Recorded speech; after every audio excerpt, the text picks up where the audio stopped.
September 14 Hindi ദിവസമാണ്. അപ്പൊ നമ്മളെ കുട്ടികൾക്ക് നമുക്കൊരു ടാസ്ക് കൊടുത്താലോ?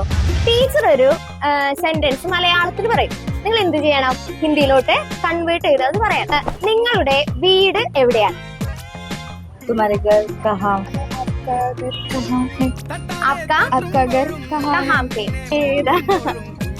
എനിക്ക് റോഡ് മുറിച്ച് കടക്കാൻ പേടിയാണ്. മുझको रोड മുറിച്ചെടുക്കാനോ? വ്യാഴാഴ്ചയാണ്. സോമവാരമാണ്. ഇന്ന് സോമവാരാണ്. ഞാൻ നിന്നെ സ്നേഹിക്കും. मैं तुमसे प्यार करती हूँ. Okay. നിങ്ങളുടെ വീട് എവിടെയാണ്? तुम्हारा घर कहाँ है? Correct.